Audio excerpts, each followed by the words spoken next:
14-year-old Brady Turgeon has his sights set on one thing as a bull rider. My ultimate goal is to become a world champ bull rider in the PBR. But he started where most bull riders begin, mutton busted. Well, I was about 2 or 3 when I got on my first sheep at the Cape Creek rodeo. I kept liking it and I kept getting on it. The day he started liking it, I thought it was fine to put him on, especially the sheep. Not too many people get hurt on the sheep, so I figured, all right, we'll give him a shot. That's what he wants to do. Let him have at it. The next step was a mechanical bull. We bought this mechanical bull. We brought it to the house and I was scared to death to get on it. But he quickly got over that fear and kept moving up.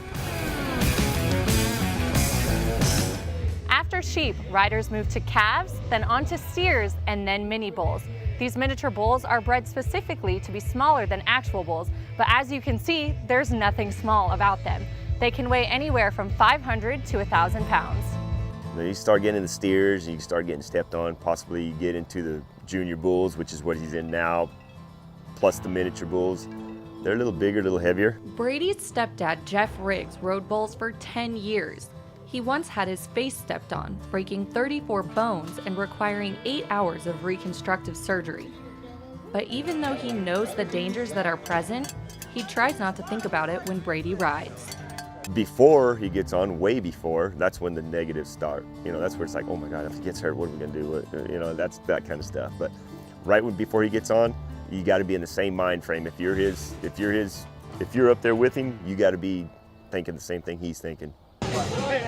Brady is ranked in the top 6 nationally in all 3 different associations in which he competes: the Junior High School Rodeo Association, Miniature Bull Riding, and the Junior National Finals Rodeo. Next year, Brady will be a freshman in high school, and that means moving up from the smaller bulls to the real thing. I'm a little nervous, but I think I can do it. I just need a little practice. There we go. Come on, a ride is only scored if the rider can last 8 seconds on the bucking bull.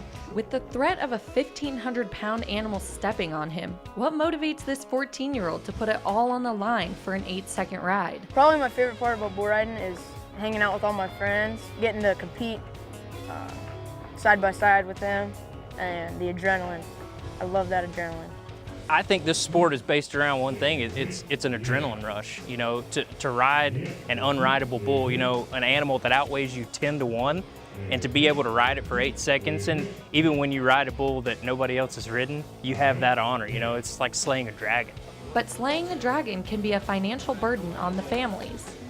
On top of boots, helmets, chaps, vests, and clothing, they have to worry about travel expenses, membership costs, and entry fees. An out-of-town event can cost upwards of $2,000, but his family is happy to help him do what he loves. If he were to die today, he would want to die riding a bull. That right there tells you something. There ain't nothing else. There ain't nothing else better than that.